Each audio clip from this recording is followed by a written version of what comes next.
Judge Espinoza, is that you? Yeah, this is me. I can hear you. Can you hear me? We can. Sorry for the technical difficulties. Professor That's not Ochin, you. are you there? Yes, I'm here. Okay, great. Apologize to everyone for the technical difficulties this morning. As Tom said, we've had very good Zoom luck for the past year or so. Of course, today with our newest member, we're having problems. But thank you all for joining. We also are trying to have a bit of an expedited hearing and move with some speed to get through a bunch of business this morning. Thank you all for joining early. So this is the Committee on the Revision of the Penal Code, which is now in session. I'm Mike Romano, the chair. Thank you for joining it for us today. This is our 8th committee meeting of 2021. I'd like to begin with a roll call of members in alphabetical order. Judge Espinoza. I'm present. Judge Henderson. Present. Assemblymember Lee. Assemblymember Lee is not here. We're trying to get him on the line. Justice Moreno. Justice Moreno is not here. He's traveling on the East Coast. We will fill him in. Professor Ochin. Present. And Senator Skinner. Present. Thank you. That's enough for a quorum, so we're going to proceed. Today's agenda is a direct sequel from the committee meeting on September 16th. We're not going to have any panelists or presentations today. Instead, we'll follow up on topics, ideas, and proposals from our previous meetings and vote on recommendations that we want to continue to develop into our annual report, which we hope to publish in December. We'll begin the meeting with a brief update on some important administrative matters. Then we'll have a moment of public comment, followed by further discussions of the recommendations before voting. So to begin with the administrative matters, first, I am very pleased and actually honored to welcome Judge Thelton Henderson to the committee. Judge Henderson appeared before the committee last year as a keynote speaker, and I'll just speak for myself, I'm really thrilled to have you join us. Judge Henderson is a legend, and we could spend the rest of this meeting really talking about the impact he's made on all of Californians, and particularly in the civil rights movement and in the criminal justice space, teaching and his experience as a federal judge. But suffice to say, we're just extremely happy to have you, and welcome to our committee. And I really, really appreciate the time and all the contributions that I hope that you'll be able to bring to us. Thank you, Michael. I'm thrilled to be with you, and I look forward to doing some productive things with the committee. Well, us too, so welcome. Next, I'd like to approve the minutes from September 16th. Will someone second approving the minutes? Second. Any objections? All right, so the minutes for September 16th are approved.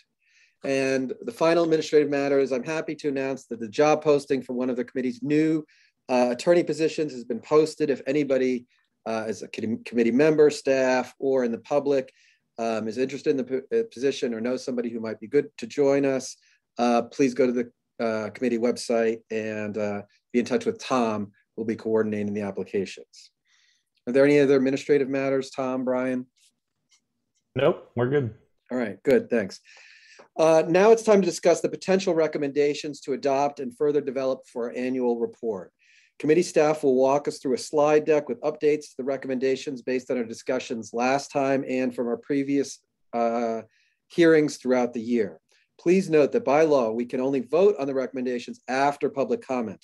But I encourage you, of course, to raise any questions, concerns, thoughts, additions, suggestions during this discussion and presentation.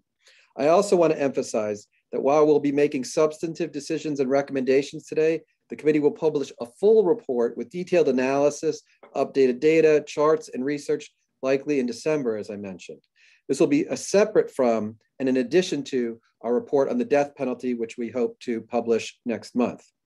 A draft of the final report will be made public before our next committee meeting, which will hopefully be in November. And the committee will vote to approve, reject, or modify the final report at that time. I'm going fast. Does anybody have any questions about procedure? Just Senator Skinner. And with that action in terms of the report, it gives us the opportunity to modify any of the recommendations if we feel needed. Yes, the final report will be a time where we can modify specific language, If there's additional research that we feel like is necessary, we'll have all the updated data. And yes, that will be the time. But today we're approving the general ideas and the broad recommendations. Great. Okay. All right. Any other questions about procedure? All right. With that, I'd like to invite our legal director, Tom Nosowitz, to get us started. Great. Good morning, everybody. So this will look familiar from the last meeting. And what we've done is reordered some of the recommendations, I think, ideally in order of ones where they seem to be the most consensus last time, and then moving on to the ones where there might be room for a little more discussion still. So that's the idea. We'll see how it goes. So we'll start off with the 3 strikes law. And the recommendations last time were sort of on 2 tracks. One was to abolish the law entirely, and the other were these 3 interim steps that the committee could recommend. Establishing a washout period, so old strikes had a sort of time limit on how long they could be used, saying juvenile conduct shouldn't be counted as a strike, and requiring the law to only apply to current offenses that are serious or violent. So this is pretty much the same as we had last time. And I think I would also add here is that, as Mike just mentioned in the write-up for the report, if the committee proceeds with this idea, is we are going to have, I think, a pretty rich data set. We spoke about this with our researchers at the California Policy Lab the other day. We really want to dive in to see how the law is used across the state, variance in county, if any, and all the sort of things that we think would be productive here. So Tom, I have 2 points of clarification. First of all, we think all of these recommendations would require a 2/3 vote of the legislature or a new ballot measure. Is that correct? That's correct for the 3 strikes one, yes. Even the 5-year washout period that couldn't be added to 1385? Well, SB 81, if it's signed by the governor, has a similar restriction. So in a way, it may be added already, but I think to establish a bright line, it would take a 2/3 vote based on the way Prop 184 is written. Okay, that makes sense to me. Also, where this includes the 2nd strike provision of the 3 strikes law. In other words, our recommendation is to abolish the whole thing. Yes, that's how we think of it, yes. All right, those are my questions. Does anybody else have any questions or comments? Yes, Senator Skinner.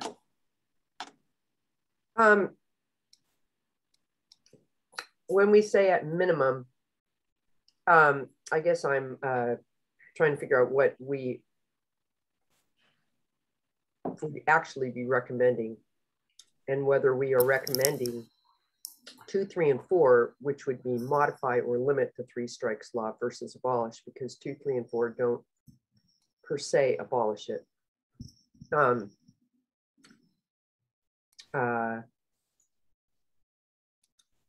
I suppose I'm raising it somewhat as a discussion question. I actually think that's a good question. Tom, I'm curious about your reaction. So these are kind of in the alternative, right? Right.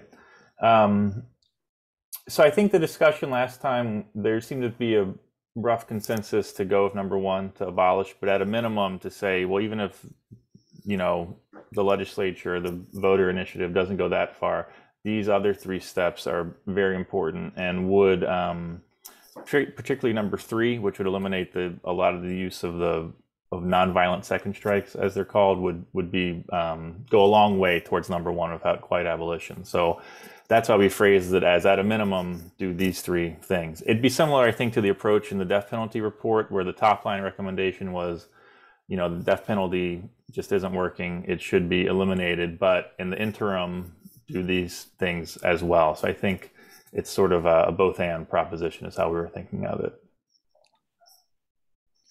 I think that works. And we can also, as we're drafting the report, say that 2, 3, and 4 are particularly problematic portions in addition to any data that we might have. I think that's the way that we would phrase it. I see that we're joined by Assemblymember Lee. Are you there, Assemblymember Lee? Yep, I'm here. Thank you. Thanks. Thanks for joining us. So we're just getting started on the substance. One further question. Of course, Senator Skinner. So Tom, can you recap what was either the data that we looked at so in our report, in just a very brief summary, what we would be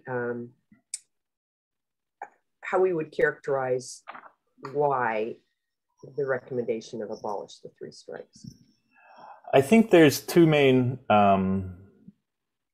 lines of thought on that. First is, does this protect public safety in a significant way beyond what the sentence would be if it wasn't enhanced by 3 strikes? And I think, all the research about longer sentences supports no, you don't need people to go away for decades for these types of offenses to improve public safety. So there's that sort of general research, and there's also research specific to the 3 strikes law about its effect in California on that topic. And the second would be, our preliminary look at the data, and it's preliminary, shows that there's pretty wide county variation in how the 3 strikes law is used. This issue of sort of justice by geography that the committee has discussed a few times.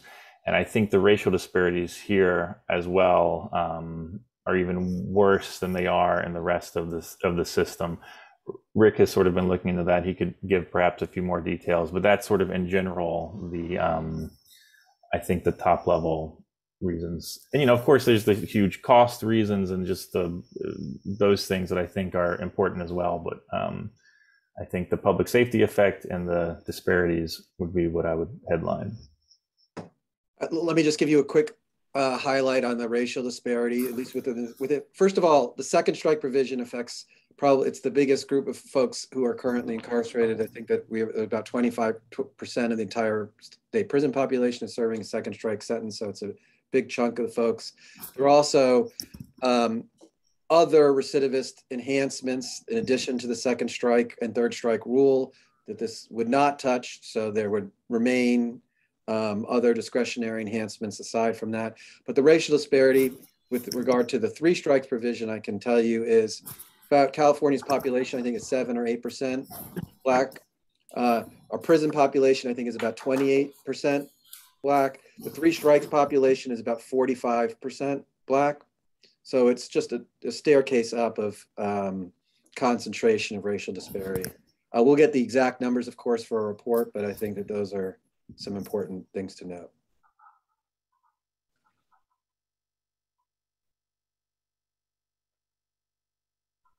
Senator Skinner. Mike, this is Judge Espinoza. I don't know how to raise my hand on the phone. Can I speak? Just jump. That's what you got to just jump in if you're on the phone. I apologize for being on the phone. Yeah, the only thing I was gonna you've just said, which is we need to look at this, I think, through a racial equity lens and make sure that that's firmly established in our recommendations. Absolutely.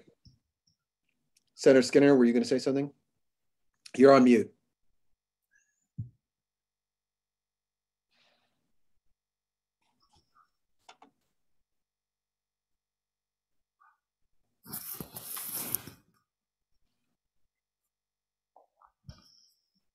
It wasn't letting me unmute. Apologies. Okay, so what I was going to add, similar to Judge Espinoza, is I wonder if we should add a 5 to the at a minimum.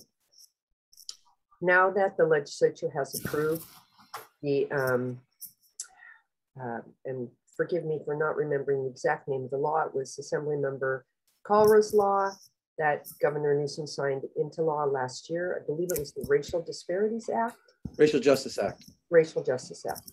I wonder if we could add a 5, which would be a sentence review from the racial justice lens for everyone in a 2nd strike or 3 strike sentence.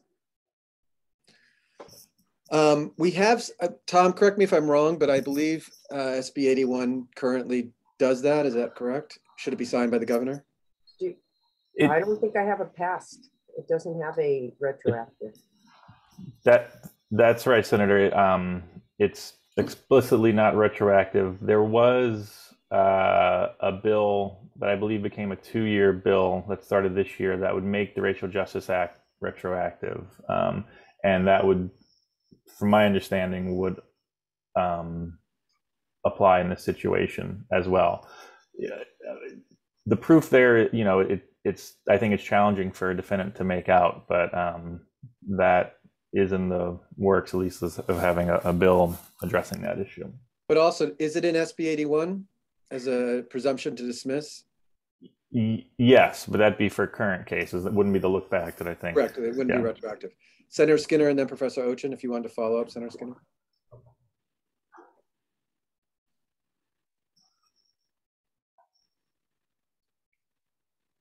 Because 81 is only prospective and not, and plus because of the quite significant disparity here, even though we know the disparity exists in most all other of our sentencing, it is very, very, as you pointed out, Chair Romano, very dramatic or very substantive here, that by making it explicit at a recommendation at a minimum, it points it out. And anyway. I think that that's a good idea. And I think that we need to work on the phrasing exactly. And that's what a good function of the final report will be, and it's something that we can concentrate on. But absolutely, our report will, look at and I guess we should clarify that even number 1, we would suggest to be retroactive. All right, Professor Ochin. That was my question. So you just answered it. Thank you. Does anybody have any additional thoughts or recommendation, concerns? All right, thanks. Tom? Okay. Move on to the second one, which was expanding the existing residential reentry program that CDCR is currently operating. These are MCRP, CCTRP, ACP, lots of acronyms. But what they all have in common is there are ways to take people who are still serving the portion of their sentence where they would otherwise be incarcerated and to put them into a more therapeutic, non-incarceral setting. There's about 1,000 beds for this right now, about 1% of the prison population. So the proposal is to expand it so that eventually everyone leaving prison serves up to their final 2 years in a program like this. And the second part of this is just as important, I think, which would allow BPH, the Board of Parole Hearings, to have sort of a middle option between denying parole and granting parole and say, well, we perhaps aren't ready to conclude, you're ready for full release, we're going to release you to one of these reentry centers as an interim measure to see how you do. And that's the recommendation. Happy to answer any questions or explore further. So I just want to make a point of procedural. We can't vote on any of these right now until after we have public comment, so we're just discussing. The only other things that I'd like to add to this is that the governor and I guess the legislature recently approved expansion of this program to include up to 2 years of a certain subset for the 1,000 to 1,500 beds that currently exist. And this would be basically a pretty significant expansion of a program that already exists.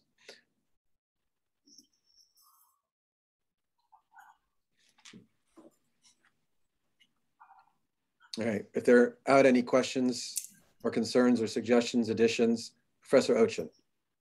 I recall during our conversation, we had briefly discussed the role of private prison corporations in providing these kinds of reentry programs. And I don't know that this is something that needs to be a part of a recommendation as part of legislation, but I wonder if, as we're writing our report, if we can note that there were those concerns as part of our preamble to the recommendations or justifications, that we could note that there's some concerns about the expanded role of these kinds of for-profit operators in this space. I think that point is very well taken. I concur with that. Absolutely. Question, could we see whether the legislation that I believe Assemblymember Bonta authored maybe 2 years ago, might have been a year ago, that would have limited California's use of such for-profit prison operators, whether it included this type of program or not? Yes. We'll look into that. Thanks. Professor Ochin, do you have another question? No, I was just slow to take my raise hand. As a new member here, I don't know if this is appropriate, but would it be appropriate to, these reentry programs are really pay for themselves, and would it be appropriate to highlight the fact that the state is actually saving money by putting someone in this reentry program as opposed to keeping them in prison, which is much more expensive? Is that, as a new member, I don't know if that's our mission to make those kinds of clarifications in our recommendations. So to answer your question, of course, it's not inappropriate to suggest it. I think in general, we try to approach these policies from what is the best in terms of public safety and criminal justice. Of course, if it does generate savings, I think that that's worth noting. And here you are correct, they're significant. The current MCRP programs cost about half as much in total as an ordinary prison bed. And I should also say that there's a recent report from Stanford and CDCR, I had nothing to do with it, that showed a pretty dramatic improvement in recidivism from a control group of folks who did not participate in the program versus those who did. So I think that this is a huge public safety benefit, also a big cost saver, and absolutely worth noting, although I don't think that that's the driving factor for any of our recommendations. Right, okay. Unless there anything further, Tom? Sure. All right, number 3 is expanding eligibility for parole release. So, you know, currently anyone in prison, and we'll talk about the jail stuff, the next recommendation. Currently anyone in prison who's serving a nonviolent, if the term for nonviolent offense is eligible for early parole release after they've served the full term for their primary offense. That's the legal language. This leaves a lot of people out, and the proposal here would be to expand eligibility to everyone who's serving an offense that isn't otherwise eligible right now. So the main addition here would be people serving sentences for violent offenses. And the other thing I would add here is Senator Skinner had some questions last time about, you know, could this be majority vote? Would it be 2/3 voter initiative? And we really kicked the tires on it, Rick in particular, and we are confident that this could be accomplished with a majority vote, would be significant. It would leave out certain categories of people, like people serving true third strike sentences and some gang enhancements where there's a mandatory minimum that was created by a voter initiative. But even a majority vote version of this would be significant, is what our research indicates.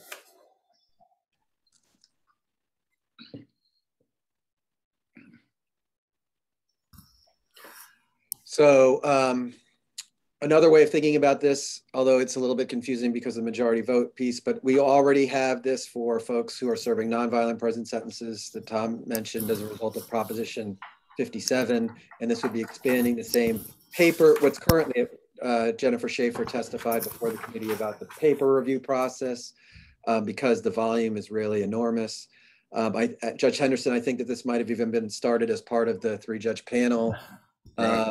Yes, so it would be to expand it to give everyone an opportunity at the end of their base term to get a parole review at minimum.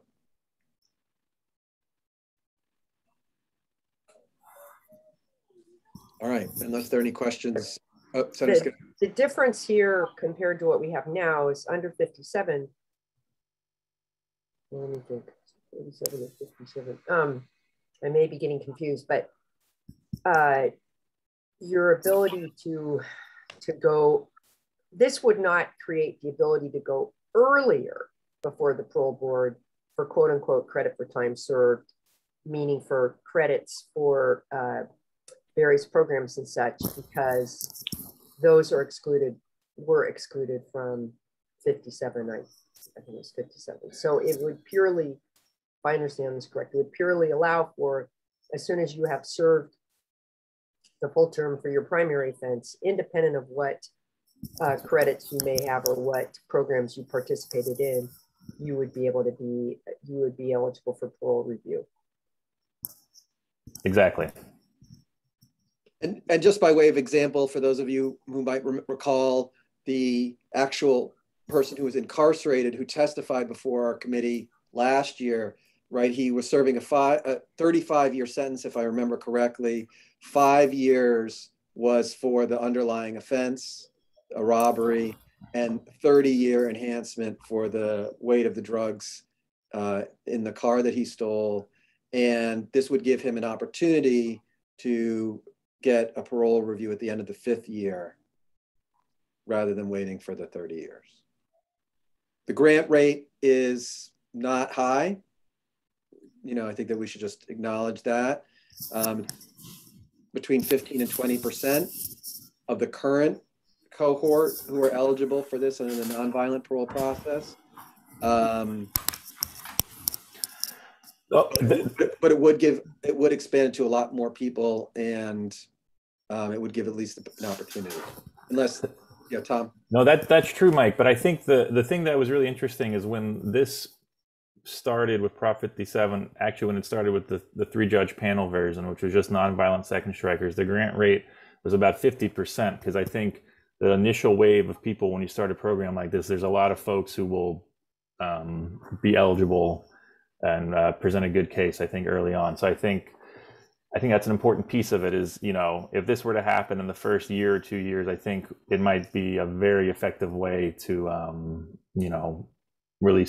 safely release people under it. Yeah, I think that that's a good point. And that will come through in the, yes, in the data. Okay. Picking up speed. If seeing no other questions, let's keep moving. So this is sort of the flip side to the same idea. Number 4 is modernizing the county parole system. So, as I mentioned, folks in prison who are serving a nonviolent offense currently are eligible for this early parole review, but people who are in jail are not, even if they would have been if they were in prison. So this is very reminiscent of the idea the committee spoke about last time around credits, where you get same person, same offense gets different credits if they're in jail versus prison, just purely where they are. Now, a lot of those differences have been, the committee recommended equalization there. A lot of those things have been equalized, but this is a similar idea where someone who's in prison has an opportunity for early release that someone in jail doesn't. And there is an existing scheme in the penal code called county parole that, as we discussed last time, is not really used very much, but could be updated to sort of equalize jail and prison in this regard, where if you are serving your sentence in jail because you're required to be there because it's a realigned sentence, and you have to do it in county jail, but you would have been eligible for release in prison, let's let those people be eligible for release in jail. And this would specifically address the folks doing long jail sentences that Judge Espinoza talked about last time. That population is, just to be clear, probably pretty small. The most recent data that we have, which is 5 years old at this point, had about 1,500 people had sentences of 5 years or more in jail. So the numbers are likely to be small, which might be a benefit of this idea, actually, is it's not going to upset the apple cart too much. But the idea here would be, number 1, require counties to review people for county parole if they would have received that review in prison, but they're not getting it simply because they're in jail. And then there's two other things that could be done to modernize the current system if that happens. Number 2 is specify how long the term of county parole supervision should be. A cap of 2 years seems appropriate. You wouldn't do the rest of your long sentence on supervision. And number 3 is create some guidelines for who is on the county parole board. Right now, it's somebody from the sheriff or the designee, county probation officer designee, and the third member in the current structure is appointed by the presiding judge, and there's no minimum qualifications or anything for that person. So we'd suggest that person, and this is borrowed from a section of the penal code about parole board commissioners, have some professional experience in the areas of social work, substance abuse, foster care, rehabilitation, community reentry, or the effects of trauma and poverty. And that language is borrowed from this penal code section. So just to recap real quick, number 1, treat people in jail the same as they'd be treated in prison as far as parole eligibility goes. Number 2, just clear up exactly how long the supervision should be. And number 3, put some minimum qualifications and who the 3rd member of the county parole board should be. And there's more that could be done to sort of, I think, modernize the statute, but those are what struck us as the most important and worth discussing. So that's the proposal. And I'd just like to emphasize that there are people who are serving their time in prison as a result of a second strike. Those people are excluded from realignment, so they have to go to prison, who are eligible for early parole release under Proposition 57 sooner than people who are in jail, who are just not happen to be second strikers, but are getting very long sentences that are realigned. And I just think that that makes no sense whatsoever, because they could have committed the same crime or even a less serious crime, but serving a much longer term behind bars of real time. Senator Skinner, I thought you had a question. Wouldn't we want to have something around what we say that they would be, their county parole supervision would not be longer, that they would be eligible and it would not be longer, but we don't have anything regarding what are the, who are they under the supervision of? Right. No, that's a great point. And if I was going to add a number 4, that's what the number 4 would have been. So right now, the statute just says someone on county parole is supervised by a county parole officer. It does not address who that is. And in the research we did, the few counties that are using this, some places the sheriff does the supervision, and other places it's the probation department. So the statute really leaves it open. An additional modernization for this system would be to clarify that the probation department in the county should do the supervision. I mean, would be right in their expertise, and honestly, I don't think it would add significantly to the caseload given the numbers, though of course that the data we would need more updated data on that. So that is, I think, another issue with the statute is it's a little ambiguous about who does the supervision, and different counties have done it in those 2 different ways. And my understanding is when these people do get out anyway, assuming they wouldn't get out under the county parole, they would be supervised by county probation. Is that correct? Not necessarily. I think if it was a split sentence, they would be, but if it was just a straight jail sentence, no, there wouldn't be much supervision at all. Was PRCS at minimum or no? Not even that, Rick, you're saying? Not necessarily. I think if they were to be supervised, it would be the probation department. Let's put it that way. All right. Well, at minimum, I think that we need to clarify. Yeah. This is the question of. So the initial question is, should we further expand the opportunity for parole for folks who are in jail? And then second question, if you are granted, this is where I think Senator Skinner was concerned, if you are granted county parole from jail, who then is, what agency is responsible for that supervision? So I agree that second piece is currently ambiguous under the current existing statute and should be clarified or modified, or modernized is the word I think we're going. All of the above, yeah. I think that's a great addition for sure. Any other questions, suggestions, comments? Yeah, I have sorry, go ahead, Judge Espinoza, go ahead. I apologize. My participation is going to be sketchy today because of the fact that I'm on the phone, so I apologize for cutting you off, Professor Ocean. I just want to say that I spoke pretty extensively on this issue in our last meeting. I feel strongly that the counties need to be reminded that they have this option, particularly in counties facing significant overcrowding problems in the jail, which we have here in Los Angeles County. That's all I would add. That's a good point. My understanding is there are over 20 counties that are under some sort of court order under crowding concerns. So it's not just Los Angeles, although obviously the biggest. Professor Ocean? I wanted to know if staff had any sense of the number of people who would be eligible for review, say in LA County. Part of the reason why I ask is, some of you all know I'm on a Chair of Civilian Oversight Panel, and we had a meeting last week, and I asked about the question of county parole because we are having significant overcrowding problems, and it, you know, from top to bottom, we were having waits in our inmate reception center of, you know, 3 or 4 days, people being shackled to benches and so forth. I asked about the county parole program and why it wasn't being utilized. And essentially the sheriff's department said, you know, it would be negligible in terms of the number of people it would affect and the effect on our overall population wouldn't you know, create much of a dent. You know, it's not to say we shouldn't do it, but, you know, essentially the argument was this wouldn't have much of an effect on our ability to manage our populations. So I'm wondering if that's, you know, if you all have information on the state level as to how many folks might be eligible for review, that would be useful.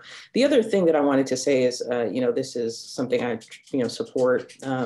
I went on a tour of the jail, Men's Central Jail in Twin Towers yesterday. And I met someone who was serving a significant sentence in the county jails. And one of the frustrations he expressed was that people in his position don't really have an opportunity to demonstrate that they've changed to anybody. And so they just sit there, you know, kind of languishing and, you know, self-motivating, but not really being able to demonstrate that in terms of their freedom. So, you know, I certainly encourage us to really push this recommendation and get counties to meaningfully adopt it. So there's two ways to answer that first question. I'll start with current law allows the county to review whoever they want. They can set whatever criteria and rules they want. They could say we review people the first day they get in and every week thereafter. So if the county parole board was interested in using it, they could set the eligibility, they could have it apply to everyone in the county jail who has a sentence. So that's what current law allows. And I'll also add that the LA jail, under the consent decree that Mike mentioned in the Rutherford case, the sheriff, I believe, can set the priorities for the jail population. So I think there's additional super flexibility there, but I don't want to speak too much about that. And the second issue, I would say, this proposal that requires review doesn't just leave it up to the county parole board to do it as they see fit. That would require review would probably only affect a small percentage of the jail population, because it would be applied to people who had longer sentences caused by consecutive sentences or sentencing enhancements. We don't have data on how many people in jail have sentencing enhancements, but our expectation would be very few people, because most sentencing enhancements require you to serve your sentence in prison. All the common ones, gang, 3 strikes, guns. The one that was most commonly used in jails, from our understanding, was the 1-year prior prisoner jail term enhancement, but that's been repealed by the legislature, and based on a committee recommendation will hopefully be made retroactive if the governor signs SB 483. So all that is to say that the counties have the ability to use it however they want right now for anyone in jail, but this recommendation would require them to review people doing these longer sentences that are longer because they have a consecutive term or a sentencing enhancement. And we don't have data about that. I don't think anyone has any data about that. The best we were able to find is this figure I mentioned from October of 2016, that about 1,500 people statewide had jail sentences of 5 years or more. Those are likely to be because of consecutive sentences or sentencing enhancements. There's, 5 years, there's probably people under there as well. But it wouldn't be, this proposal wouldn't be affect a huge percentage of the jail population, but still thousands of people. And, as these sentences continue, I think it is super important to, as you said, have that opportunity to demonstrate some sort of change or whatever would be appropriate as the people would get in prison. And just to conclude, as Mike said, the people who have this opportunity in prison have, for lack of a better word, worse records than the people who are in jail a lot of the time. The reason they had to go to prison was because they had a prior strike, and that's why they're in prison. Whereas if you don't have that in your history, you're in jail, you could have the same sentence, but you don't have the same opportunity. So a long answer to that question, but it's a little complex, I think. 2 footnotes I'll just add there is, I think to resonate with Professor Ocean, I don't think that while we might the recommendation would require it for some people. We want to make sure that we're not discouraging further review for other folks, right? This goes to Judge Espinosa's point. And second is, it wouldn't, I even think that the current law does not apply to everybody in jail. It's only people who have been sentenced. So the people who are being held pre-trial, which, am I correct, is that about half of the current jail population statewide? I think historically it's been more than that. I don't know how COVID has skewed that, but yes, yes. So those folks would not be eligible under this proposal or under current law. It's only people who have already been sentenced. That's right. All right. And I think that's a good point too, is once counties have this infrastructure, they can use it however they feel is appropriate, in a way that I think a lot of places don't even have a county parole board or the regulations and all that right now for it.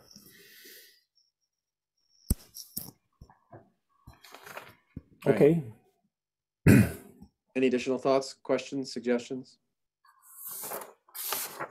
Let's keep moving. This is also, I will also say, this is another cost-saving measure. Judge Henderson, obviously, if fewer people who are in jail, it costs the counties less money to house them. So, right. Even if they are supervised, as Senator Skinner was suggesting. Right. Money that's already being spent. That's how I think about it too. It's reallocating to a degree. All right. So number 5 is about life without parole. So a bit of a different approach here. There's a lot of questions about data about special circumstances. So I just wanted to have a brief data dive for a second here on this one in a way we haven't done for the other proposals. So a few times the committee has asked about how are special circumstances used? Are there gender disparities? Are there racial disparities, county disparities? And so we've looked into this, and what we've found is no one keeps track of this on the state level. There's sort of no centralized database. It's not in the records that information we have from CDCR or from what we can tell the Department of Justice. But luckily, there is a group that's now housed at the UCLA Center for the Study of Women that has gone very painstakingly with Public Records Act requests to each county and gotten information about around 2,500 LWOP cases, which is about half the LWOP population. So just very diligent, tremendous work that, sort of the grassroots had to do to get this information about these extreme sentences. So we're going to work with them if the committee wants to proceed with something about life without parole to get more information, but here's sort of what they were able to share in the short term. So there are 22 special circumstances. 7 are not used in this data at all. One of them, I think, has been declared unconstitutional, so no surprise there, but 6 other ones have just not been used. And these are things like murder involving a judge or a federal law enforcement officer or a firefighter. So very specific, narrow things, but interesting they haven't been used at all. About half of the sentences of the LWOP sentences in this data were for felony murder. So I was surprised by that it was so high. Now, there is no data on the percentage of who was sort of the principal, the killer, or the aider or abettor, the non-trigger person, as you sometimes hear. So we don't know what that breakdown is. We are working with some other researchers to try to get some insight into that. But what we can say is that 70% of the people who had the felony murder special circumstance were people of color. 41% were Black and 67% were young, 25 or younger. So even just that initial dive, I think, is pretty disturbing. And then the other special circumstance worth talking about is the gang special circumstance, about 14% of the cases here. Very similar disturbing racial disparities that we saw when we looked at the sentencing enhancement for gangs. 98% people of color, and again, young people here a lot, 75% were 25 or younger. So that's an initial look into this data from the Special Circumstances Conviction Project. Very happy and fortuitous that we were able to find folks who have been doing this important and very hard work. And also a little bit of data about the current LWOP population on gender lines. So there are about 180 women currently serving LWOP sentences. That's 3% of the LWOP population. Most of these women were 26 or older at the time of the offense. That's, I believe, different than the data we looked at for the overall population, which is, mostly going to be the men. But for the women who were younger, we can see the racial breakdowns here. This is who were 18 to 25 at the time of the offense. 39% white, 25% Black, 21% Latinx, and 16% other. Mirrors not perfectly, but pretty close to what the overall LWAP population is. So what we had seen when we looked at overall LWAP population of women, when we looked at the overall LWAP population, we saw the racial disparities were greater with the group of younger people. So that pattern doesn't seem to quite hold in the same way for women. Again, this is just preliminary. We're going to have the real, brain trust at CPL help us take a closer look at this if the committee wants to proceed here. So that's the little bit of data to set the stage a little bit. Here are the recommendations. So the first is to allow a judge to dismiss the special circumstances, which are the facts in a case that make a case have mandatory life without parole or death sentence. Judges no longer have the power to do that. There was a voter initiative that took that power away. So the recommendation would be let judges have that power again to make these sentences not mandatory. The committee did recommend this in the death penalty context, but I think it's worth saying again, specifically for life without parole. And that would take a 2/3 vote in the legislature. It was a voter initiative. Number 2 would only make sense if number 1 happened. So it would allow people who were sentenced to LWAP to petition for resentencing after 25 years to go back to court and say, Judge, you should dismiss these special circumstances because they're no longer appropriate, because this LWAP sentence is no longer appropriate. So you would let folks go back after a pretty substantial period of time for potential resentencing. That could be done with a majority vote, but if number 1 isn't done, there's really no reason to do it because they'd go back to court and there'd be nothing a judge could do for most cases. And number 3 would not require a legislative vote at all necessarily, and it would suggest that BPH, the Board of Parole Hearings, set up a process like they had in the past until 1994 to review everyone serving a life without parole sentence for potential clemency. So they'd be reviewed, and if found appropriate for clemency, that recommendation would then be sent to the governor's office for the governor to take any appropriate action. And when we spoke about this last time, committee members suggested putting some sense of what the review should focus on. So we tried to gather that together here and say the review should focus on age, medical condition, history of victimization, abuse, or trauma, and other relevant factors. And of course, we could expand those as well. So that's the LWAP recommendation, a little bit of data there to sort of see what's happening here. I think my main takeaway from the data, especially around the special circumstances as with felony murder, is that what was supposed to narrow and sort of find the most culpable people to give them, these extreme sentence does not appear to be functioning that way, at least on first glance at the data. So these steps seem to make a lot of sense. And that's the overview. I wonder with recommendation 2, allowing people to petition, I could envision some of them falling between the cracks, especially after 25 years. Mm-hmm. How do we know that they even know they have this right? And if they do, how they can exercise it, what the petition will consist of? Do we need to address that, do you think, so that everyone who falls into this category really gets to do it? I think that's a great point. I mean, I think one way to do it would be to provide for the appointment of counsel. But I think the felony murder availability for resentencing might be a good example here too of 1437, where I don't know how word spread, but it seemed like word spread. But I think you're right. I think everyone who's eligible should have a structure for it. Sorry, Mike. I share Judge Henderson's concern in a number of resentencing contexts, and of course, it's only the most vulnerable, the most mentally ill, the most intellectually disadvantaged, the people who we probably in the most sympathetic cases fall through are the people who are falling, precisely the people who fall through the cracks. Why does it have to be petition process at all? Couldn't we recommend that the court must review after 25 years, 20, whatever period of time? Does it need to be initiated by a petition? No, I think that seems to make sense. I mean, every able-bodied person who knew about this would presumably petition to review. So I don't see why we should put it on the this is to improve the administration of the justice, and improve the administration of, and ensure that this appropriate sentence is in place. Yeah. And to have the most vulnerable people slip through the cracks is the worst case scenario.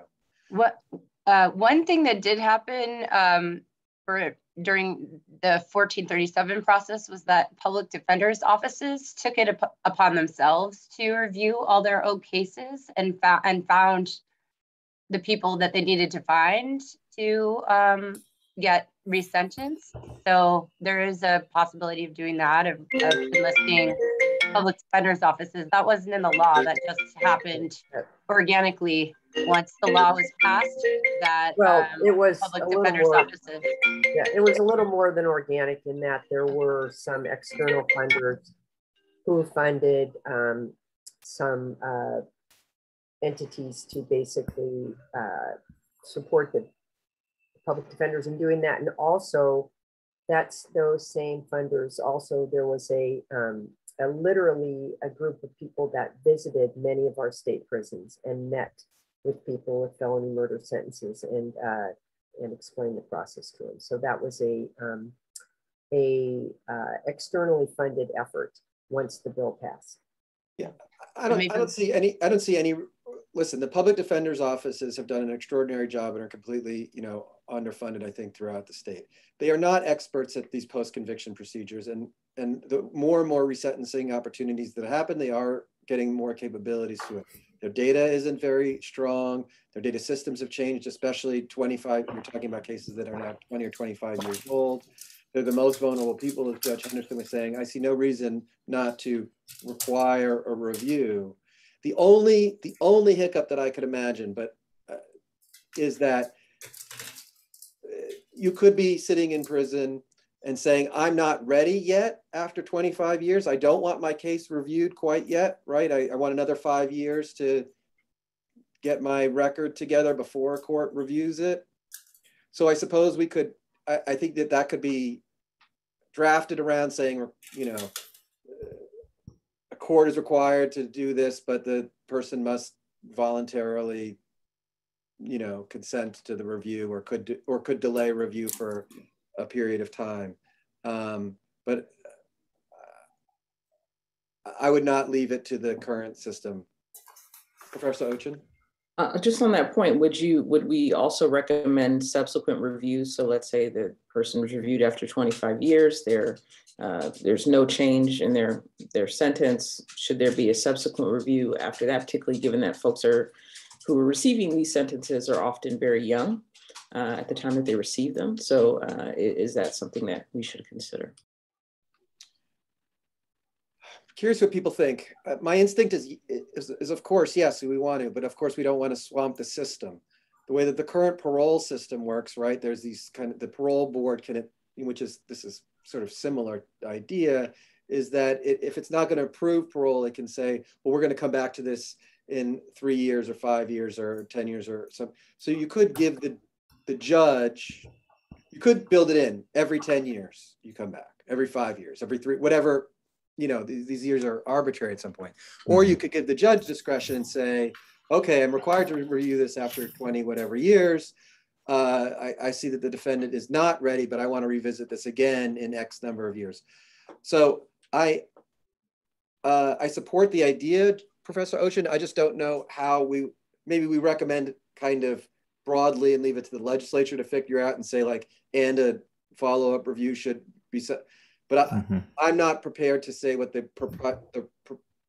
best mechanism is or what those time review periods are, because I know in the parole context, I think it was Marcy's law that put in those 3, 5, 15-year benchmarks are very problematic. So I don't know, Professor Ochin, if you had a way of actually actualizing that, or do you think that just as the committee recommendation should kind of be open on that and saying there should be availability for subsequent review and leave it? Yeah, I would say the latter. Okay. I would agree with that.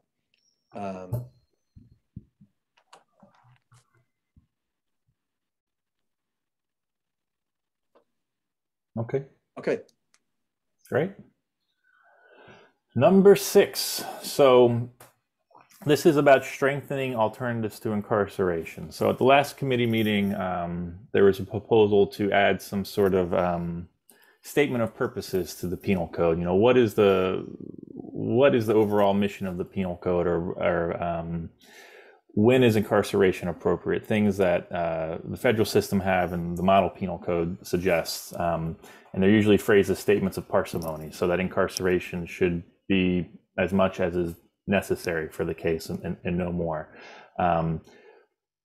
So there was, I think, a lot of discussion among the committee last time, and we, you know, what's the right language? Do we want to say in pursuit of justice, least restrictive means? And we tried to put together some statements here that fed on that feedback.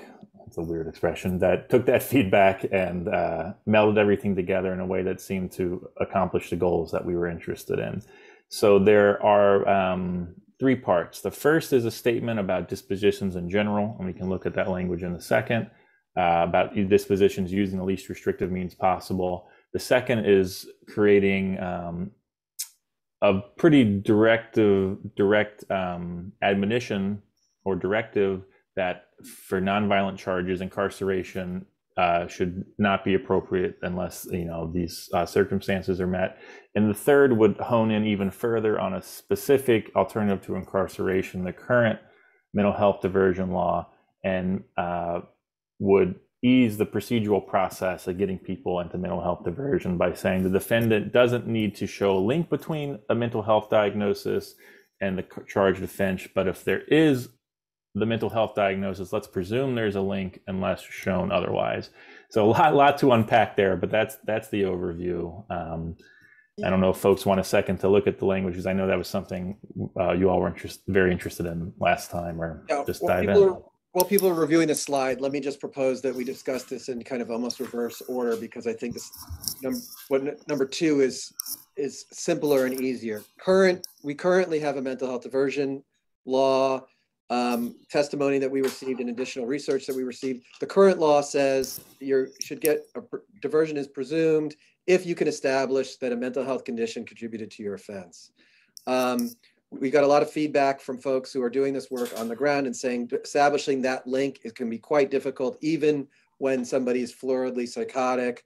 So the proposal for number 2 is to say that if you do have a qualifying mental health diagnosis, it is presumed that that contributed to the current offense. You do not need to independently establish that link. So it's a rebuttable presumption that if you do meet the mental health criteria, that would allow you to receive the diversion, the benefit of the diversion. So I think that that's a pretty straightforward fix and an improvement. And so let's talk about that before we get to number 1. Senator Skinner, you were talking about number 2. Yeah. Yeah, I like number 2.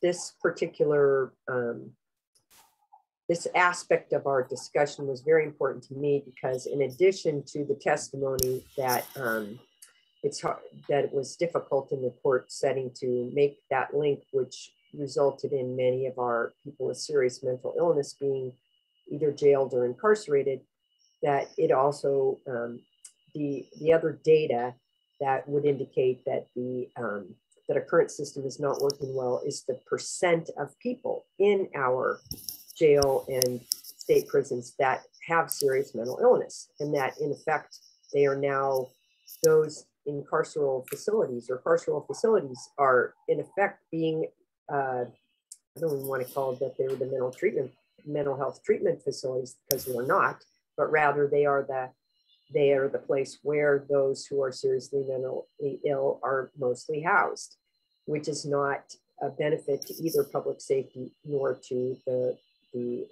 improvement of those individuals' mental health. So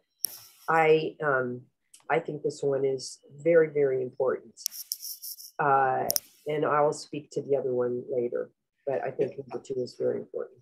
I think number 2 is very important. The people on the ground said it would make a significant improvement, and it's a relatively simple one. I almost would suggest for the committee that this be a separate recommendation to highlight for the legislature, that like, here's a this shouldn't be a heavy lift, I wouldn't think, Senator Skinner.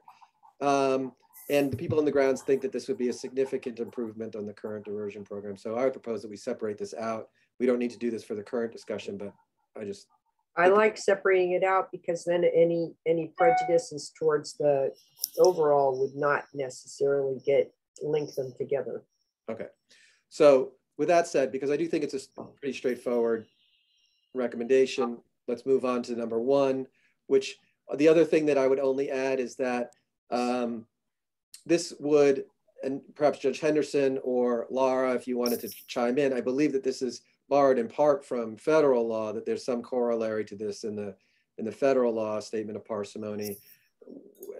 It's obviously would be a symbolic statement, perhaps, but perhaps more than symbolic if it actually makes a difference. So I'd be curious, Judge Henderson, if you have thoughts about that. If that's correct? The federal law does include some statement like this. Is that correct? Right. Right. And do you think it's meaningful? I mean, that was part of our conversation yesterday. Is that meaningful, or is it,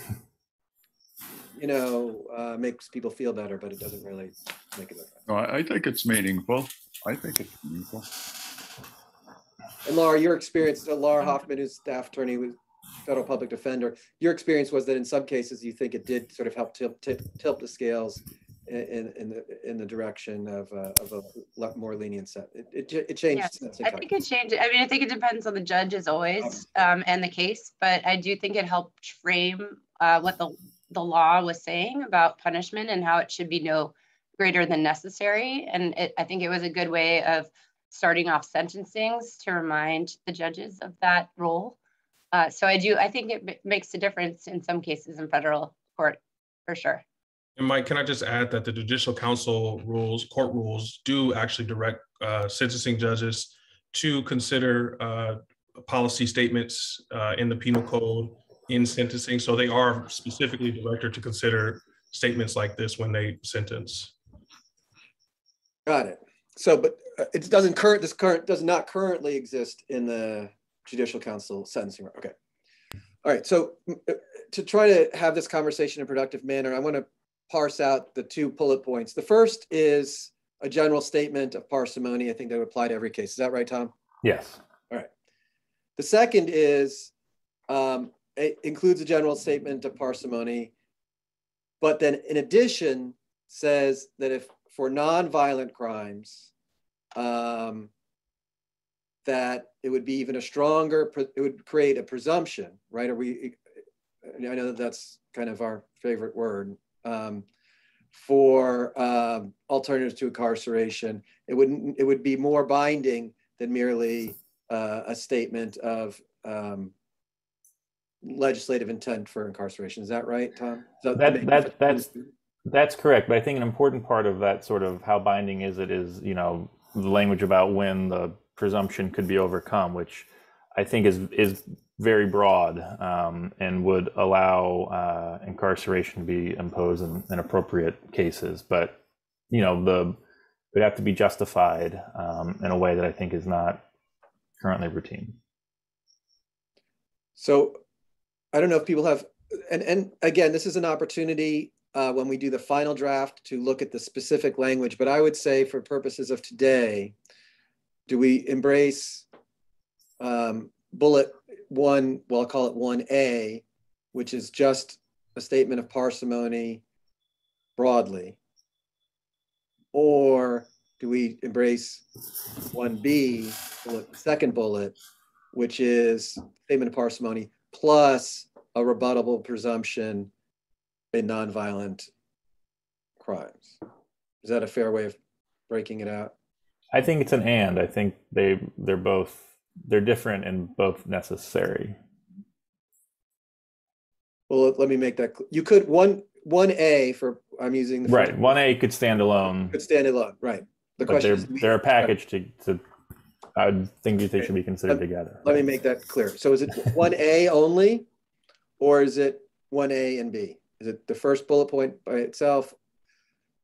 And of course, suggestions to the wording we could work out here. We also have an opportunity in the final report but to be a general statement of parsimony, and 1B would be a rebuttable presumption to include both, which is the rebuttable presumption nonviolent cases.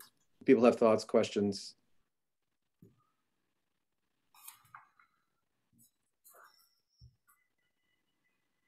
So I'm just gonna. I think it should be explicit in terms of the 1A that this is mere federal. It should be stated like that. Absolutely. And there's other sources as well that are good authority for that, but I think the federal system is the biggest one. Well, it's better than just trying to say imitate a different state. I think mirror federal. Right.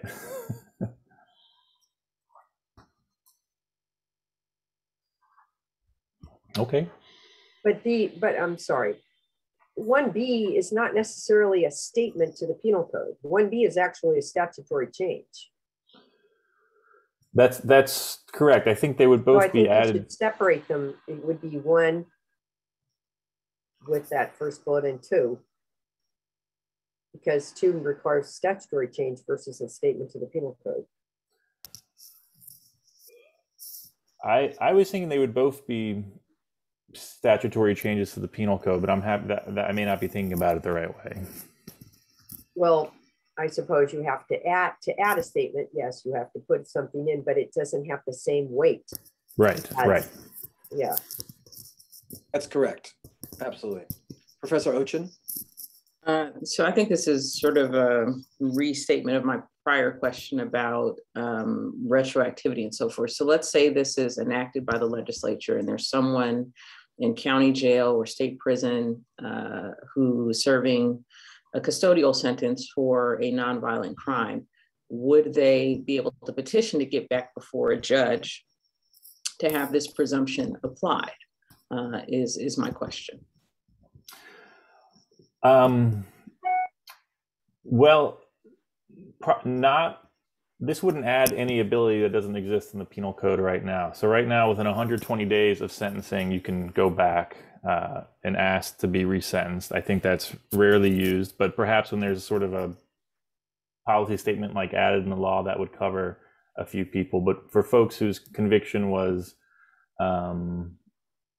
final or they didn't pursue an appeal or anything like that, this proposal as it is now wouldn't expand their ability to be resentenced.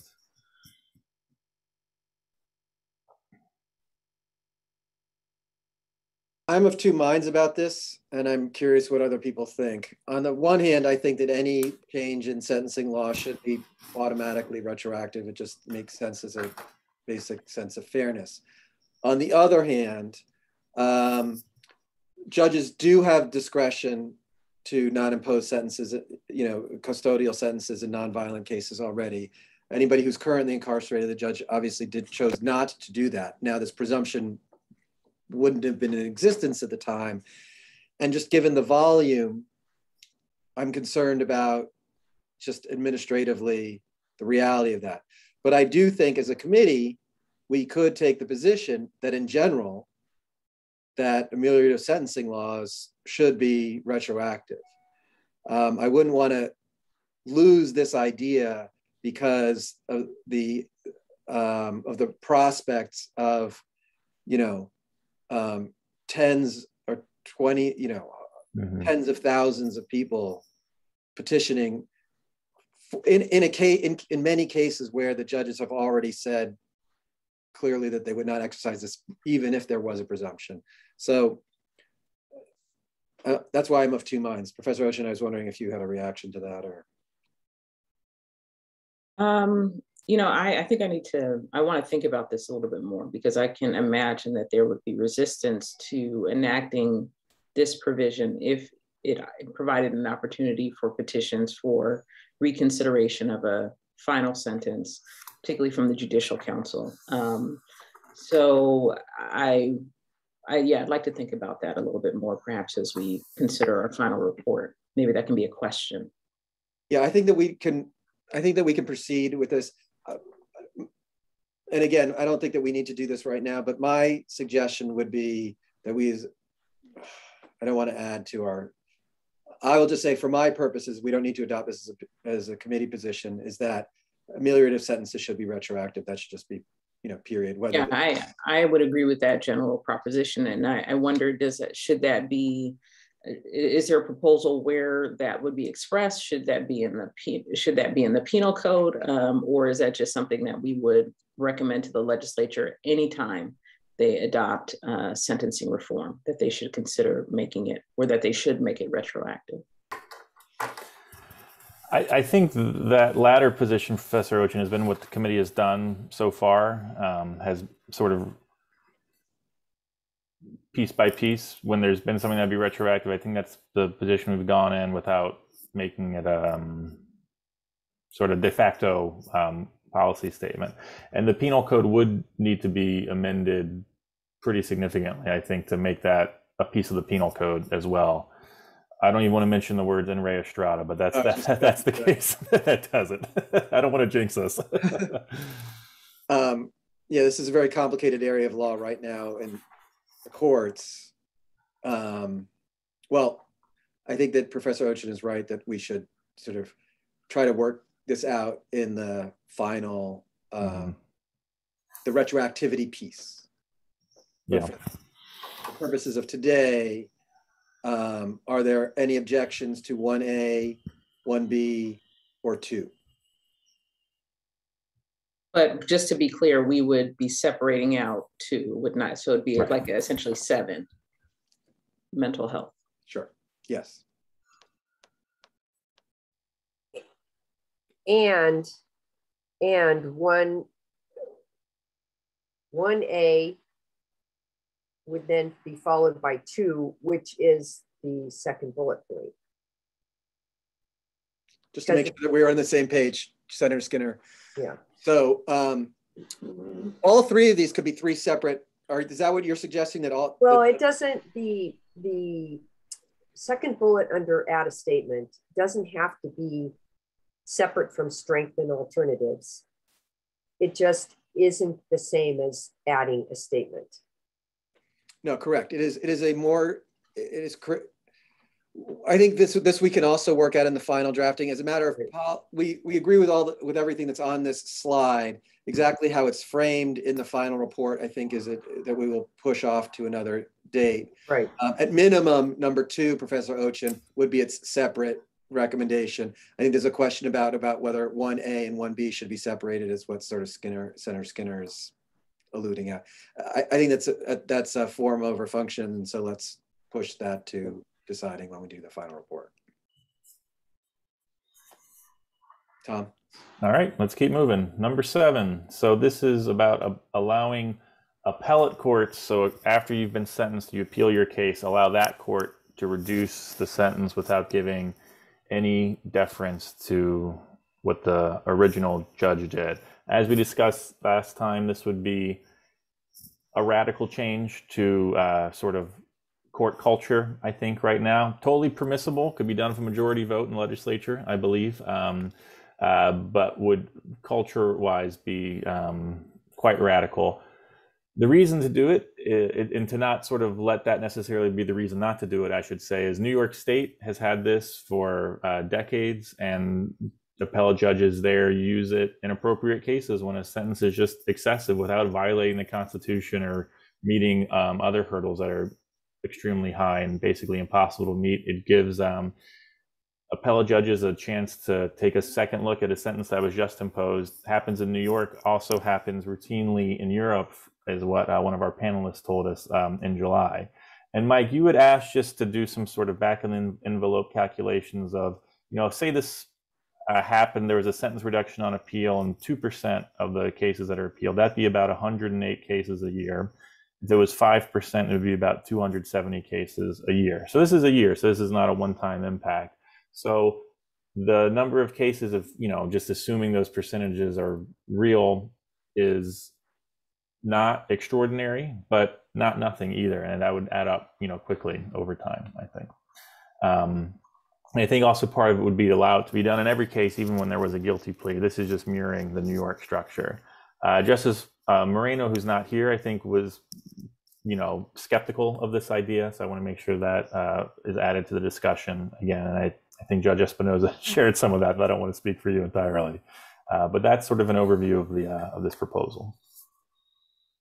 Yeah, this is Espinosa. I think your use of the word radical shift is appropriate, and I think it will meet with some resistance both from trial court judges and the appellate bench. But having said that, I think I'm just curious how frequently this is used in New York and what percentage of the cases, if we know. Yeah, so I don't know with precision, but I have numbers that about 5% of criminal appeals are modified, which includes other things like if there was an error in the fines and fees, but would also include these sentence modifications. So it's going to be less than 5%, I suspect.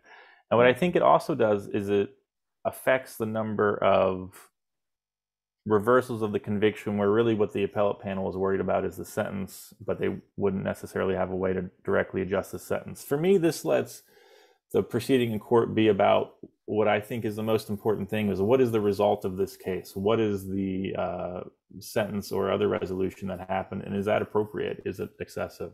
So we don't have precise numbers, but it's in the low single digits, I would say, of criminal appeals. But it happens all the time because of the volume of cases there are. But percentage wise, I think it's pretty low. But it's a real thing. Judge Henderson, I'm curious about your take on this. So just to parrot or to take on Justice Moreno's concerns, he really thought that appellate judges wasn't appropriate. Appellate judges are about reviewing for legal error almost exclusively, and that they shouldn't engage in second guessing on excessiveness of sentencing. I think that was his experience, and obviously that's the law and has been the long history in California. So it would be a big cultural shift. We're not talking about new sentencing evidence or sentencing argument being made. It would still remain on the record, and it would be merely an appellate panel saying, on this cold record, we think the sentence is excessive. So I was curious, with all the numbers and the data and how much of a shift in mindset this would be, what your reaction is. Yeah, well, my feeling as a trial judge my entire career, I always welcomed appellate review, because we make errors sometimes, we miss things. But I think that this provision is sufficiently different from the deference that I think trial judges are due as fact finders. I don't have any problems with this. I think this is a good provision. I think it's sufficiently different. I think that it'll be limited, as I read it, to excessiveness, where a trial judge, including myself, might on occasion just have something within him or her that needs to be reviewed for somebody that's not as close to the case. So I don't have any problem with this. I think it's a good provision, and I would, if it's not perfect right now, I would encourage us to explore it and go in this direction. I want to second that and say also, as an appellate defense litigator, it's nothing more frustrating when you're sitting in front of a panel of judges who say, we think that this is an excessive sentence, but there's nothing we can do about it. No. And it just seems like if you're a judge and you think that this is excessive and the legislature says that you can do it, it seems like an appropriate thing. So that's my 2 cents. Any other questions?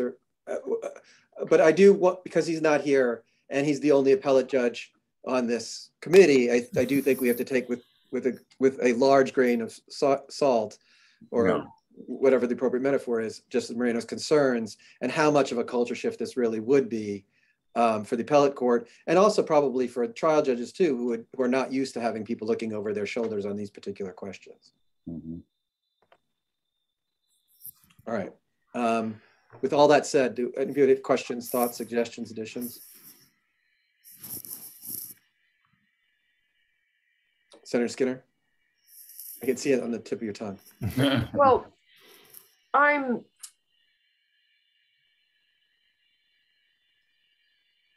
what I'm slightly struggling with is our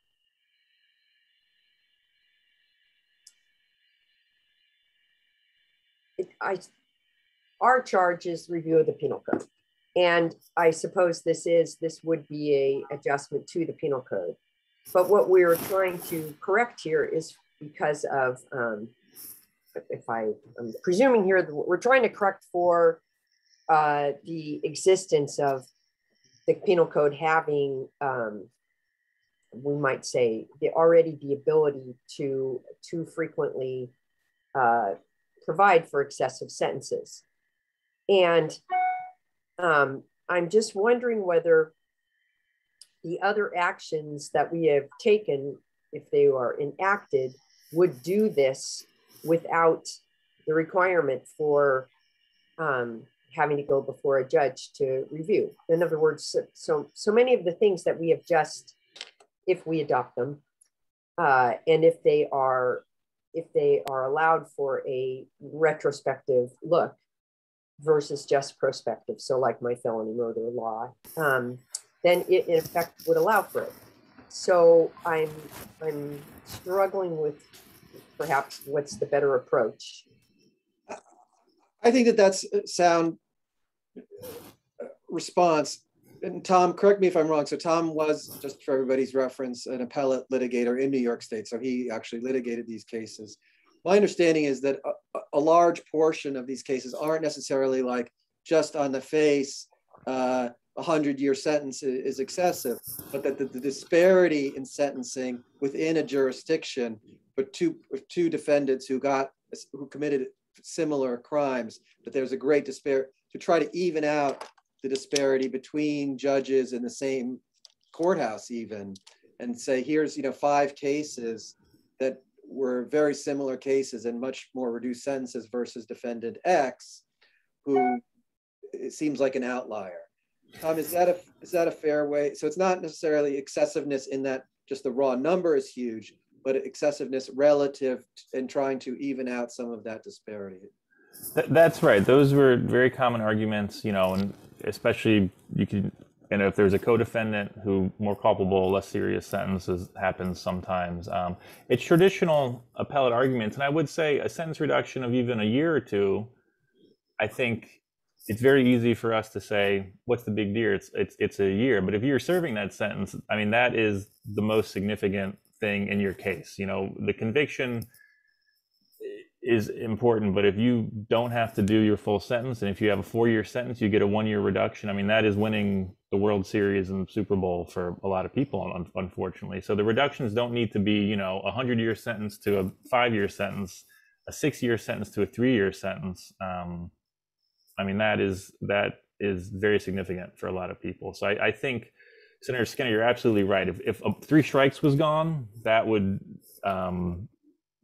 do a lot to that'd be a much bigger change. It would probably address a lot of these concerns. But I also think that this is in the spirit of the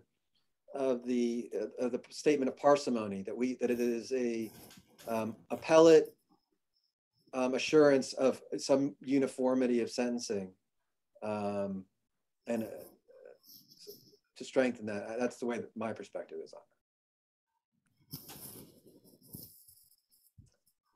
Sorry, I stepped on your toes there, Tom. No. I think that we will have opposition. The Judicial Council, this is very, very big mind shift and I think that there'd be a lot of concern raised by judges from this. I don't think that that's reason not to do it, but I think that we should. Well, as we heard from Justice Moreno. Yes.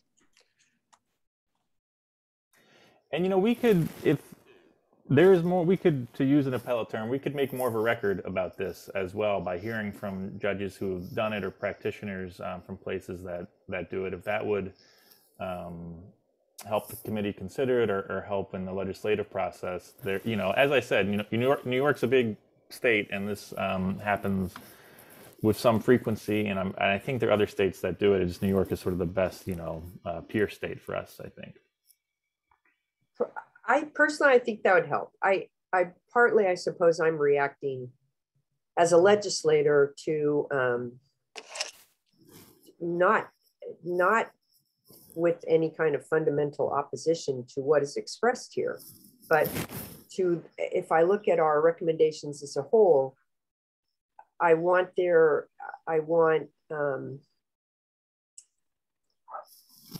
struggling for which word to use.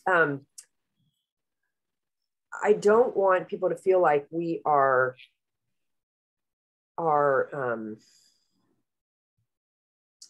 coming up with any and all recommendations to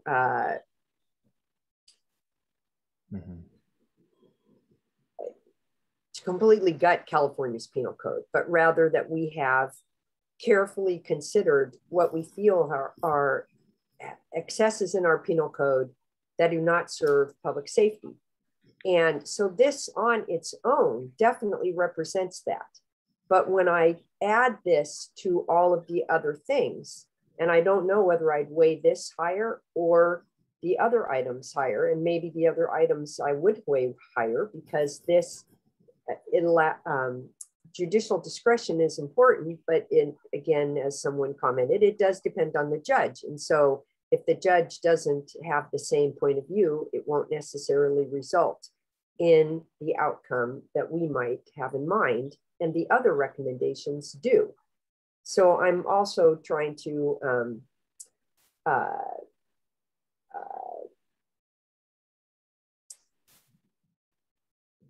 guard or protect against the view, once our recommendations come out as a whole, how people look at them and how they view, do they view us as just throwing anything on the wall to try to gut this penal code, or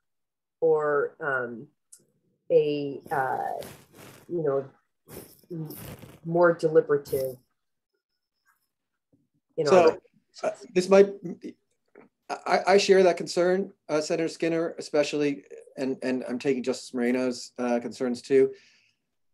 We could also say, there should be appellate review for inappropriate leniency. That, the prosecutors could appeal sentences by the same token. In any event, it doesn't seem to be sufficient consensus right now on this. I think that at least it needs to be wordsmithed a little bit more before we are ready to include it for certain in our final report. And I really, not just improving the record, but unfortunately, Justice Moreno is not here right now. So I would suggest that we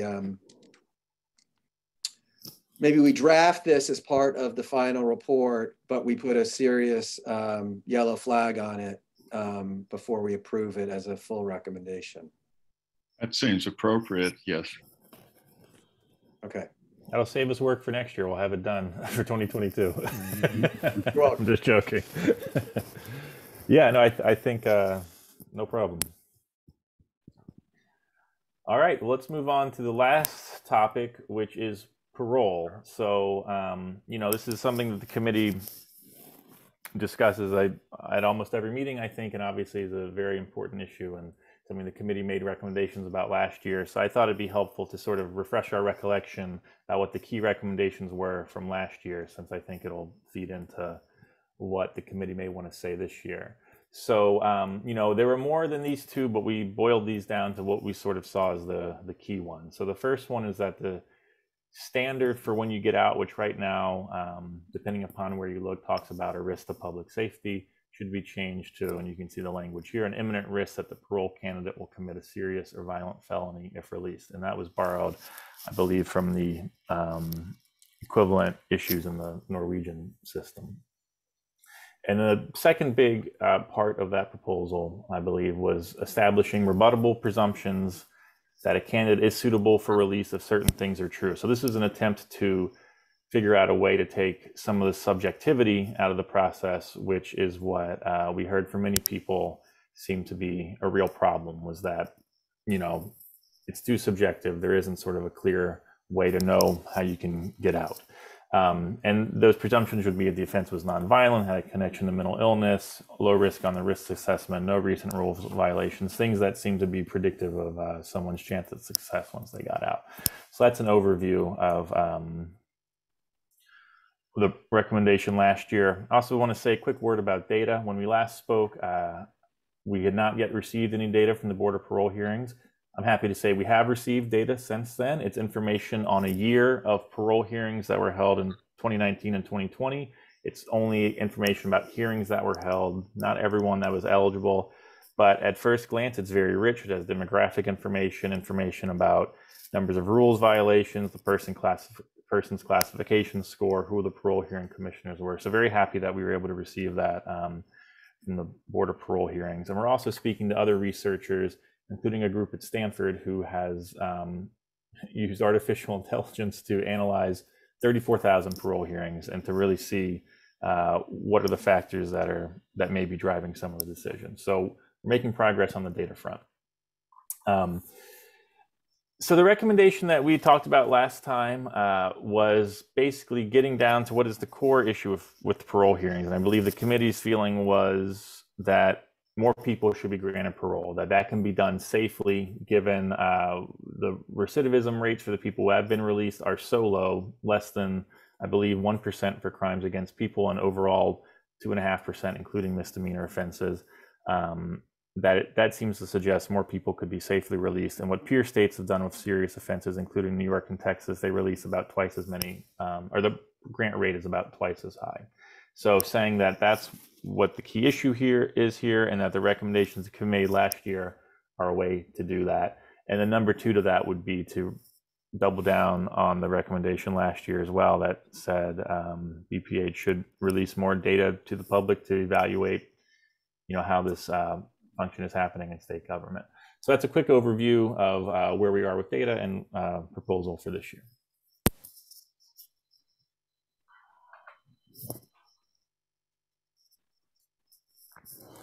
Senator Skinner, I'm curious about your take on this.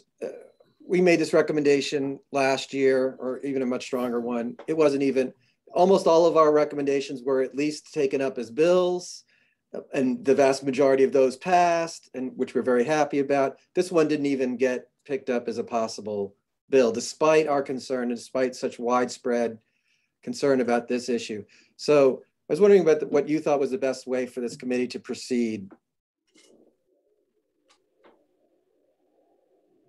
Can we see the last year? Sure. Go back to.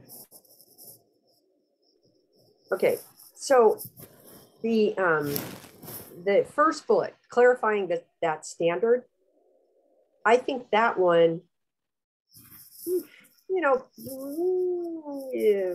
anything from the legislature is always, but I think that one, because what that's doing is helping to create more clarity to this current language that says risk to public safety. So I think there's a logic that can be, not that legislation always follows logic, but anyway, there's, so that first bullet I think is potentially doable. The second one, the rebuttable presumption, well, I support that. I think though that is a much harder thing to get through, and that may be why we did not see any legislator pick that up.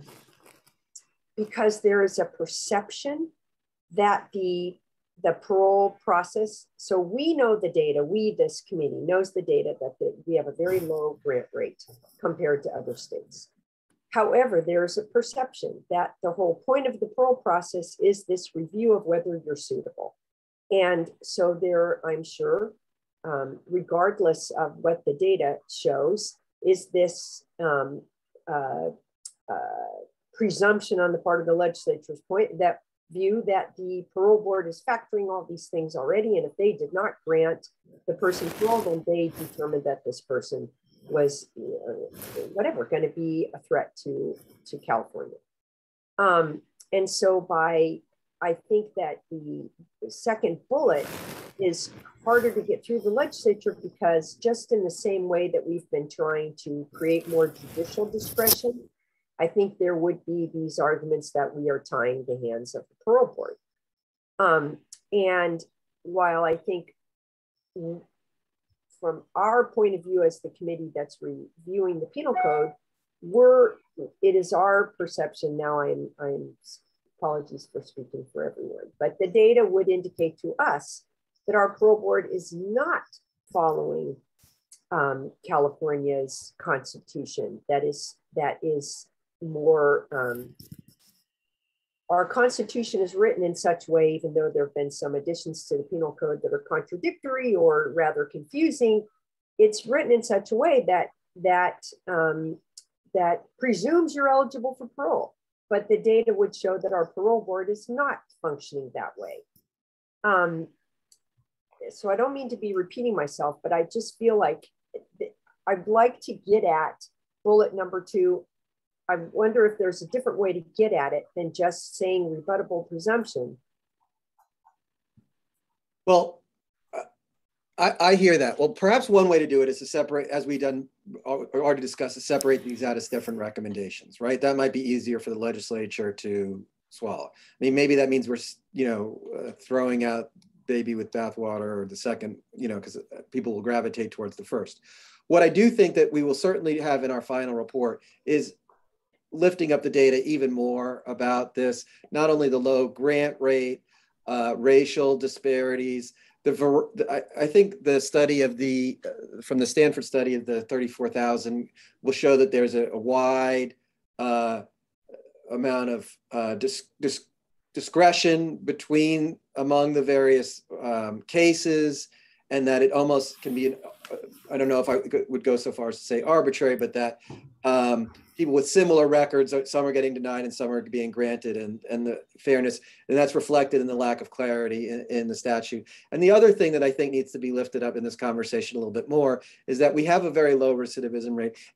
But not just that, the recidivism rate of those who do commit new crimes are almost all nonviolent and crimes or misdemeanors. So it's even lower than people. It's not that we have recidivism rate of people out committing murder, and then the other states. So I think that we have more work as a committee to persuade the legislature how urgent this is, right? And perhaps by including the additional data and separating out these ideas.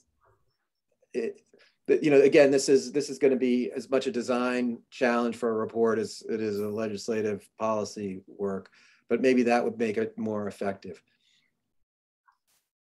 Apologies if I will add on, and please, other members contribute. But so I think we should definitely adopt that bullet number 1. Bullet number 2. I wonder if we can word, I know a rebuttable presumption is not a straight presumption, it is rebuttable. However, these kinds of terms, when you're trying to deal with the legislature, are tricky because they're viewed as, we can argue very often more successfully when we are trying to give judges or other entities more discretion, and this would be viewed as giving them less.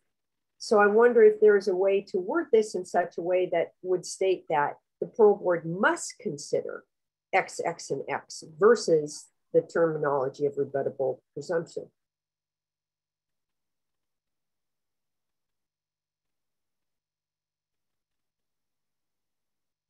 On that point, Senator Skinner, I wonder if there's much of a difference because if there's a rebuttable presumption that certain classes of people are suitable for release, in order to rebut that presumption, the parole board would have to consider those factors, and they'd have to articulate why they are rebutting the presumption, why the presumption is inappropriate in this particular instance. So whether we say it must be, if we say it must be considered, we don't say how, right? So they say, okay, we considered it, and nevertheless, we are going to deny release in this instance. But if we say there's presumption that this person is suitable for release, there's more that needs to be said as to why the parole panel is not following that presumption in a particular case.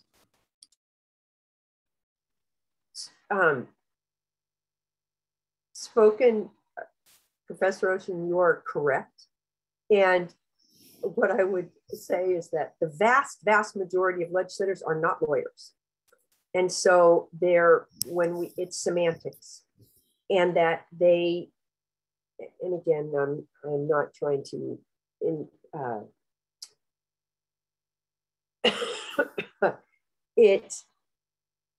the terminologies I think while in a legal setting, we know the consequence would be similar. When it's debated within the legislature, certain words are viewed as more binding than others. So could we follow the statement, establish a rebuttal presumption, once we add the categories, add something about what the panel needs to consider, what they must consider? Because I do think it's important to say that there is a presumption of release. And so I think stating it any more strongly than that would suggest that we're taking away discretion from the parole board. So I wonder if there should be a secondary statement saying that these factors must be considered in assessing this presumption or something like that. I think this can be I hope that we can figure out a way to wordsmith this out, because we've been saying this before, the P word, the presumption word, is kind of this triggering a lot of people, but I think there can be no doubt that there should be wide agreement that somebody should be released unless they're a danger to public safety. Mm-hmm. Right? And here's what we mean by a danger to public safety. Now that, for us lawyers, is a presumption without saying the word presumption. So maybe there's a way that we can wordsmith the final report to avoid this sort of confusion, but get to where I think probably as a state would agree is the right result. Is that nearing what some of your thoughts, either Senator Skinner or Professor Ochin?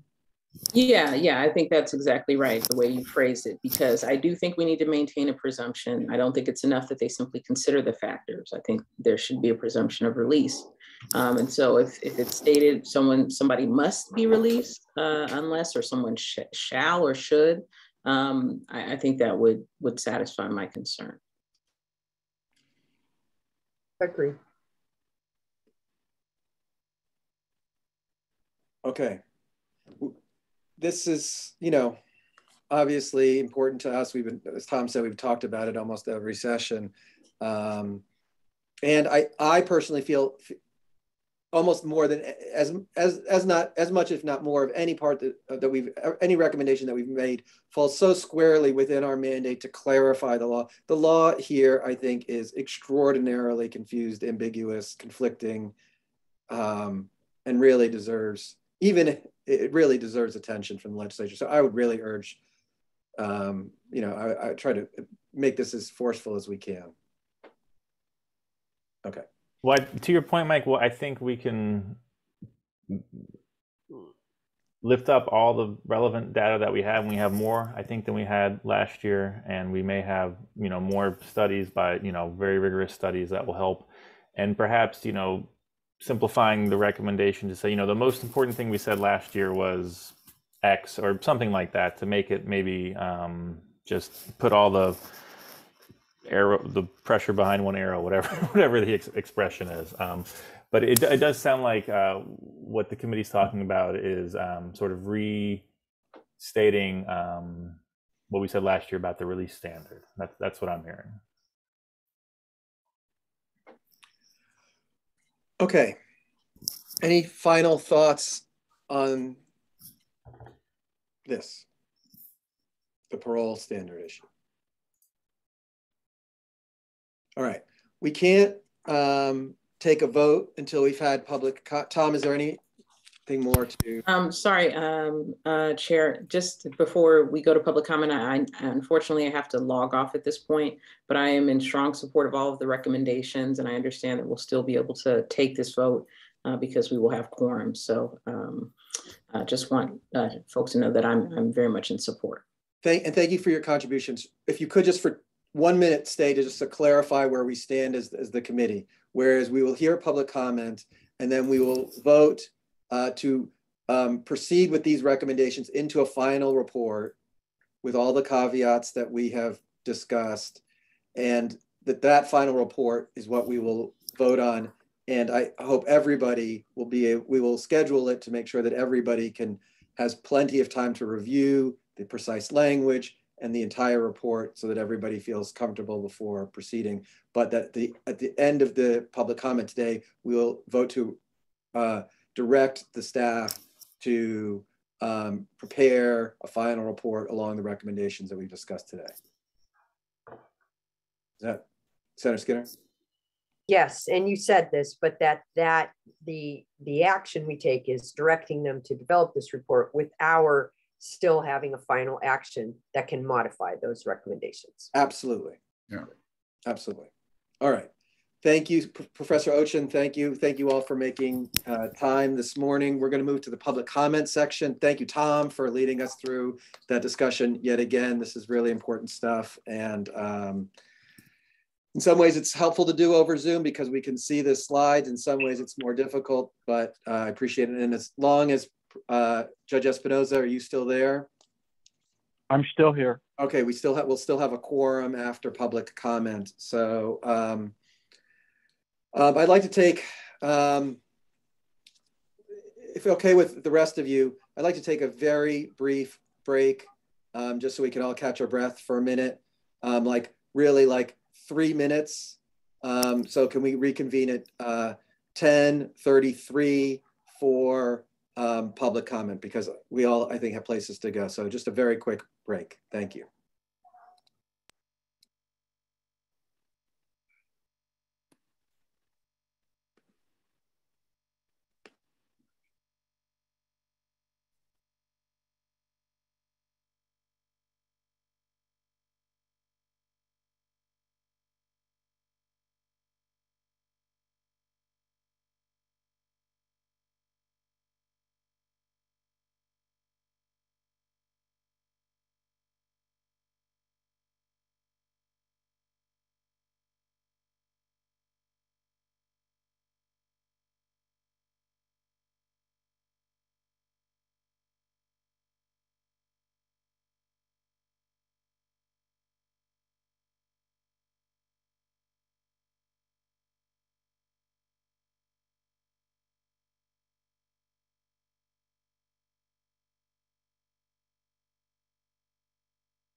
Okay, if we could all come back, we'll start public comment in a minute.